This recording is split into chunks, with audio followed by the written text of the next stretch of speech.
Oh, yummy. Welcome to Northridge Road in Singapore. We are here outside a century-old restaurant, Sabar Menanti, that specializes in an Indonesian style of eating called nasi padang. They're also really well known for one delicious dish, beef rendang. Beef rendang is a delicious stewed beef dish. And this beef rendang only gets cooked once every 2 to 3 days. Boss is about to start a new batch. Let's go see it. Hello, Ready? boss. Hi. The wok's getting hot. We are just warming it up. Oh, coconut milk. Interesting. Beef rendang in short refers to frying. In beef rendang, the first step is the boiling and the stewing. That is not to say that it doesn't end up frying. And the question is, where does the fat come from for that frying? It's all inside of the coconut milk. The thing with fresh coconut milk is it doesn't have emulsifiers, which means that it can split. Splitting is a good thing because fat and water will extract different flavor compounds out of the spices and the meat that it's cooked with. Now in come the aromatics. Chef's putting in the red onions, ground almost to a paste. It doesn't have to caramelize now. It'll caramelize a little bit later. Next is 2 gigantic scoops of garlic, also fresh ground into a paste. Here you go, lemongrass. A little bit of galangal in the lemongrass, and then ginger.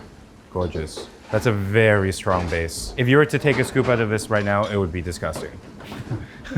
We have been doing this for like 80 years. Yeah. So Yeah, I don't dare to change my mom's way of cooking. that's right. Yeah.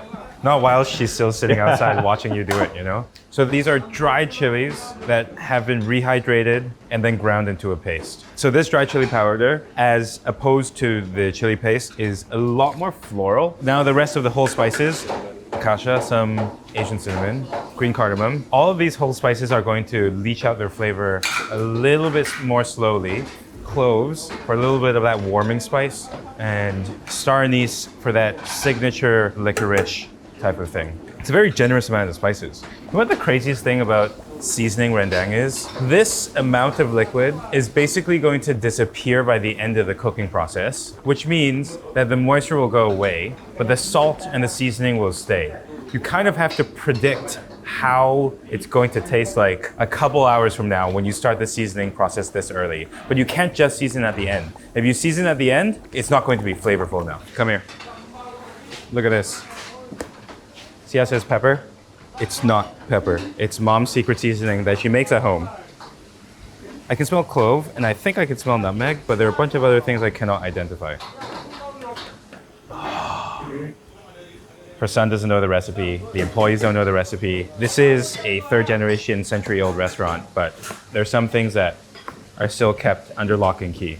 Here comes the beef. This cut of beef is the rump, which is the top part of the hind leg. It's a very lean cut of beef with a little bit of tendon on the outside. A leaner cut is actually going to be quite flavorful in terms of the meat if you treat it correctly. Beef rendang comes from a tradition of preserving the meat, and fat in meat gets in the way of that preservation process. What do you think is the secret to a perfect rendang? For us, I think it's making the rendang the old authentic way, the old school way. Constant stirring, after which just slow cook. It's more gas, Yes. spent, but then the meat will be Nice and tender tender. and perfect. Yeah, we have to let it cook Do it for a too. while, let the meat shrink in size, Yeah. then we can start to stir it. Start moving it.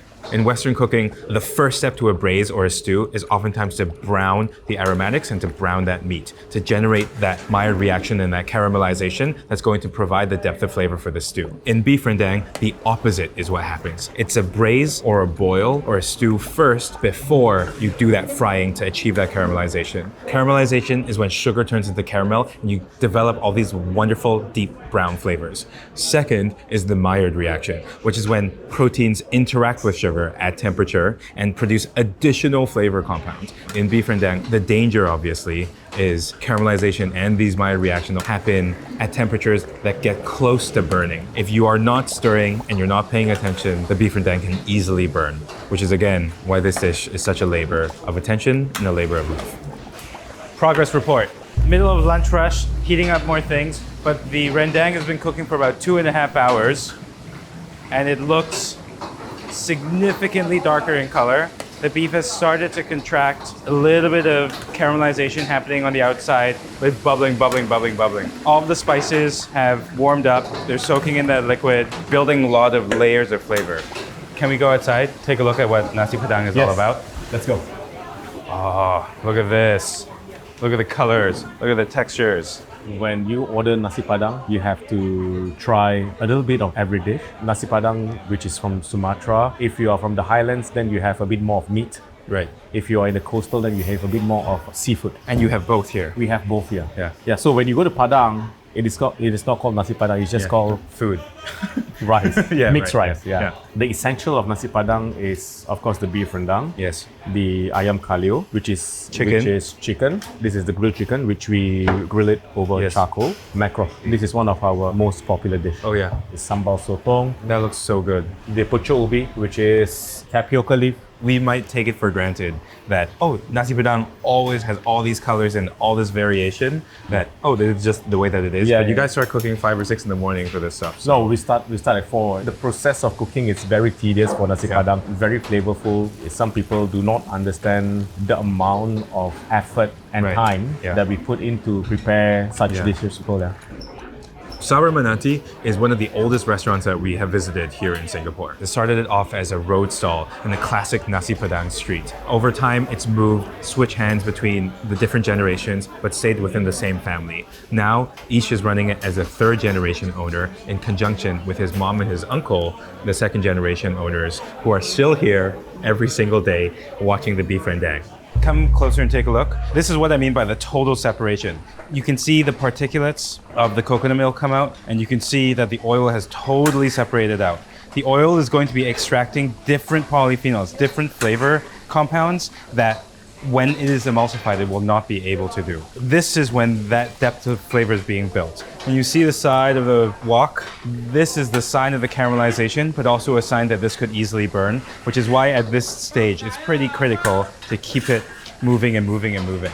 Chef is also adding a little bit of the last sort of aromatics, in this case lime leaf, some of the more volatile ones that you don't want cooking throughout the entire 3 to 4 hour process. Just at the end, let it cool down, settle it overnight so it can absorb all those flavors overnight and it'll be even more delicious tomorrow. Here at Sabar Menanti, when you get here, you order at the counter, so you get to see everything, sit down, pay with mom at the front. Beef rendang, please. The beef also continues to simmer on the steam table over time, so it develops a little bit more flavor. I'm looking forward to it. Your regulars also told me to order one of the squid, sambal. And the greens, please, the tapioca leaves. The mackerel, please. Boss, what else, boss? I think that's it, and a little That's bit of it? rice, Okay. please. Oh, look at the different consistencies of the gravies. The wet ones, the in-between ones, the colors. Oh, it looks good. We got our food. We're looking at, first and foremost, beef rendang. You oftentimes know beef rendang is going to be good when you see it. The first thing is the color. It's dark, dark, dark brown. It's fully reduced. And second thing is the split of the oil. That looks outstanding. Textbook. A little bit of sambal, sotol, tapioca leaves, braised, mackerel, which is a favorite of a lot of the regulars. 2 types of sambal, cooked chilies, 1 red, 1 green. Generous amount of oil to carry that capsaicin and that heat. And of course, rice on the side. It's a small portion, but it's a really quite an intense flavor, I imagine. Oh, yummy. The delight in this is that the tenderness doesn't come from melt in your mouth fat. Rather, it comes from low and slow cooking. So as the beef comes apart, it's stringy. That's very yummy. Whenever you eat these heavily spiced dishes, there's the first taste, and then you get a sense of the texture, and then the spices build over time, little by little.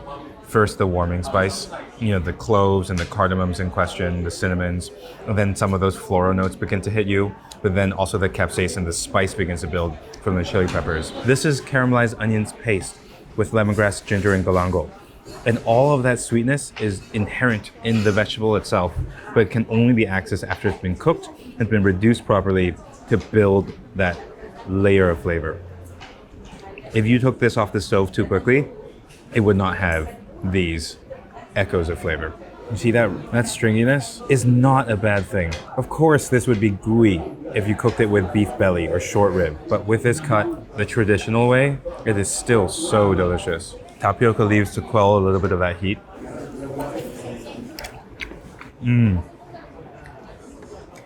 so garlicky, so punchy. Actually, so tasty. It's like braised collard greens, a hint of coconut. If you need a little bit more spice, a little bit of sambal, the green one and the red one. Red peppers tend to be riper fruits, and so they will give a little bit more sweetness, whereas the green will give you a little bit more of that herbaceous vegetal thing.